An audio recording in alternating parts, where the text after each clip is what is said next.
Before we begin, this video is sponsored by Vezi Footwear. Have you ever noticed in horror movies how victims always seem to trip and fall over when running from the killer?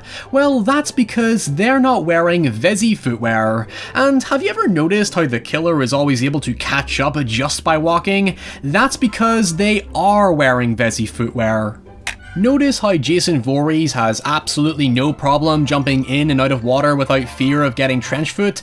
Well, it turns out that's because he's the proud owner of 100% waterproof Vezi weekend shoes that use their own patented Dymatex fabric as opposed to that inefficient coating nonsense. Vezi. Oh no, you didn't see the killer coming! That's because Vezi footwear are made of incredible lightweight material that keeps you comfortable and featherly on your feet. What's that smell? Well, that's probably somebody who does not wear Vezi footwear, because Vezi are wonderfully breathable so they keep your feet cool in the summer and warm in the winter. Okay, so joking aside, everything I just said is entirely applicable to my own experience, bar all the murder stuff, as someone who has a problem picking comfortable shoes and lives in a country with incredibly indecisive weather. Just like all those movie victims who couldn't decide the best solution to survive a horror scenario was to get their hands on Vezi footwear. Haha! Where were you during the events of Scream, Vezi? Anyway, right now Vezi Footwear is offering you a massive $25 off all styles of shoes by clicking my link in the description box below and using my code Ryan Hollinger. And now, while you're putting on your Vezi Footwear, let's talk about House of Wax.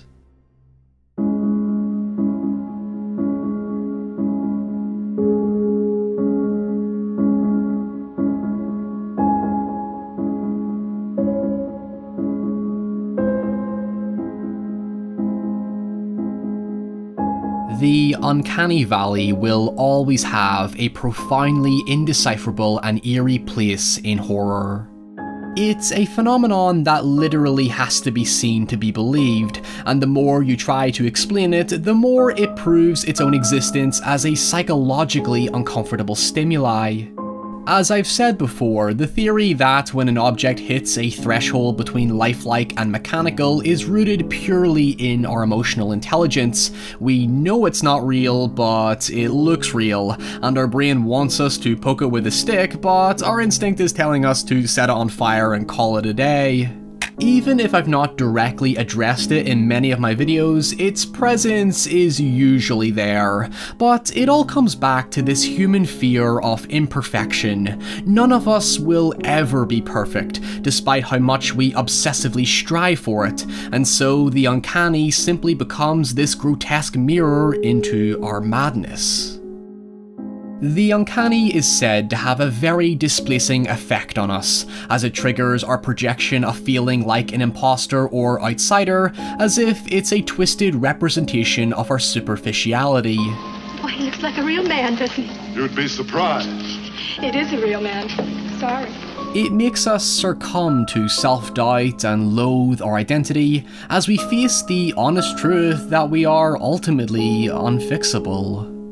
I like to think of this as the basis behind the original 1933 Mystery of the Wax Museum, the story of a vengeful, corrupted sculptor simply trying to create the perfect collection of human waxworks, which, spoilers, turn out to be made of actual humans. While it has no real prominence in the history of horror cinema, its mild subversion to the mad scientist trope is worth at least some acknowledgement for how it explored our infatuation with the macabre. And while we're at it, since I'm a sucker for giving critically disdained films a lighthearted re-evaluation, you would be surprised how many of these themes actually make their way into the questionable 2005 remake, so I guess we should talk about it.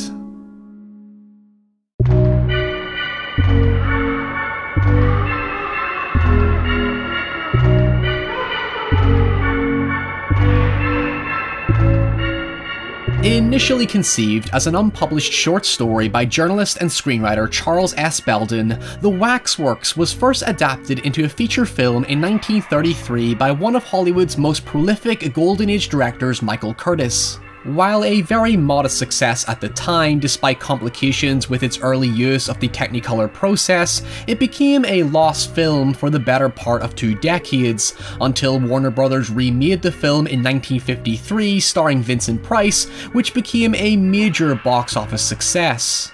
This version, entitled House of Wax, wasn't beloved by critics, however, who felt it just wasn't scary and disapproved of its overly melodramatic tone, a style that had become gradually antiquated at the time due to increasing audience sophistication and filmmaking techniques that favoured more restraint and nuance.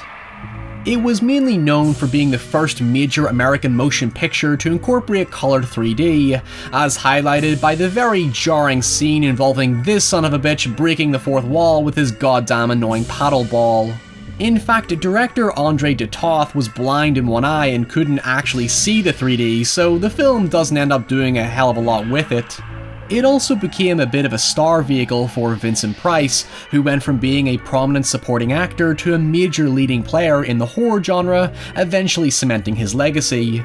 When you think about it, House of Wax took quite a few inspirations from Frankenstein, in that we have the mad scientist working with his assistants to create the perfect imperfections using human body parts that they stole, while also giving the mastermind a tragic villain complex. It certainly wasn't highbrow like Mary Shelley's work, but regardless, House of Wax was basically an archetypical revenge story where our supposed hero ultimately becomes the villain. After his business partner destroys his museum and life's work and leaves him to perish in a fire to gain the insurance money, Vincent Price's Professor Henry Jared miraculously survives and begins building a new museum with an emphasis on violence and the macabre. But since his hands were damaged in the fire and he is unable to sculpt for himself, he begins murdering his former partner, lover, and various other people, and stealing their bodies from the local morgue with the help of his 2 assistants, and achieving perfection by what is essentially the wax equivalent of tracing over an existing painting. He's actually a fraud when you think about it. By the way, technically you're not supposed to know he's the bad guy until the climax where it reveals that his face was made of wax this entire time, but I trust that you can work that one out pretty quickly.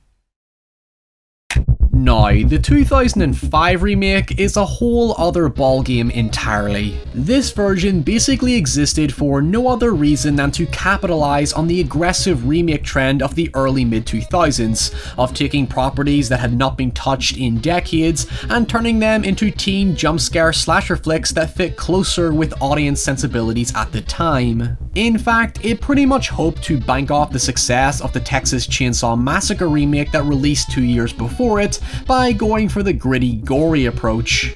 But with a madly substantial $40 million budget as opposed to Texas Chainsaw's $9.5 million, it was a gruelingly steep uphill battle it was destined to lose. The story in this version sees a group of teenage 30-year-olds stumble upon a secluded town where all its inhabitants are corpses made out of wax, and each of them are preyed upon by a murderous sculptor called Vincent, likely named after a certain Price, who Felix perfectly pointed out looks uncannily like Tommy Wiseau.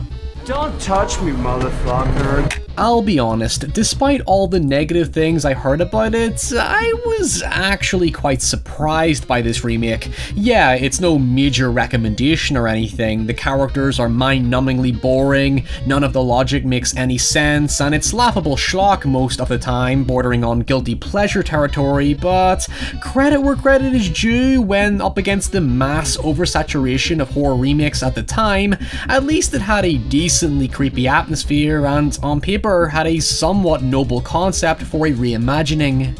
If anything, despite taking itself way too seriously for such a preposterous concept, the deaths are genuinely gruesome, and watching one character get transformed into a waxwork while paralyzed is convincingly shocking, especially when we eventually see his friend try to help him in the most relatably useless way possible. Don't lie, you would totally poke him. It definitely has a bit of early Saw torture porn in there, but it's not so gratuitous that it's silly, and I think that's because its saving grace is that it has such a confident budget in which to really indulge in all that waxy goodness. I mean, look, if they're going to make a point of the museum literally being made out of wax, they know they better melt that shit or we would absolutely riot. Anyway, going back to the use of the uncanny, in the 1953 version it builds the sculptor's motive around becoming the antithesis of everything he believes as a result of being betrayed by his former partner. To him, the waxworks represent pure, unadulterated beauty and perfection, yet his partner argues that the museum is failing to turn a profit because it's fear and horror that sells, and the museum is effectively sensationalizing and glorifying the wrong thing. So by rebuilding his museum into a house of literal corpses that express the public's strange morbid curiosity in the macabre, the sculptor made the public complicit in his crimes. Yes, he gives them exactly what they want, but at the cost of perpetuating fear. These symbols of desire, beauty, and love are now distorted into symbols of misery, hatred, and violence. It's easy to view Henry as nothing more than a traditional archetype for the troubled, tortured artist who becomes a victim of his own obsession, because that's literally what he is, but it's the visual of his waxworks melting that really solidifies this psychological horror. He's watching his life decaying all around him, and the man who re-emerges after the fire isn't human any longer, but a monster, a spirit or demon that's trying to put the pieces back together by using death as his ultimate tool to sculpt his hellish mortuary. Now, the thing about the 2005 version is that for how much of an obvious studio remake cash grab it was, it does theoretically try to be a little inventive with its premise. As I said, the production design and aesthetics are solid, which you would hope seeing as Robert Zemeckis was a producer on the film and likely oversaw much of the production and its $40 million budget. But while the characters and general storytelling are poor, it does hint at a few interesting ideas, particularly regarding how it switches out the typical lover dynamic in the second half of the film in favour of the twin brother and sister, which, while wasn't unheard of, establishes a duality with the two main twin villains. Again, I will stress, I don't think it's well written or complex in any way, but I have this basic interpretation of the sibling rivalry, where the brother Nick is bitter and jealous of his sister Carly for being praised and singled out as the good child, while Nick is a troubled, angry, petty thug reduced to being the forgotten, irredeemable one. There is a moral divide accentuated between them using a stark visual juxtaposition, as Nick's appearance is cold and isolated and contrasts with Carly's projected bubbly innocence, and then later during a more intimate moment, Nick reveals that his hostility is really just an act to hide his deeper insecurities. This is something that reflects relatively onto the two villainous brothers. In the opening, it shows us the moral divide between them. One is well behaved and polite, and the other is violent and psychotic. Naturally, we assume through appearance and visual association that the masked killer Vincent is the psychotic one, and the cleaner, more composed brother is the other. But it's actually the reverse, as shown through his scars and how his scene with Carly mirrors the opening.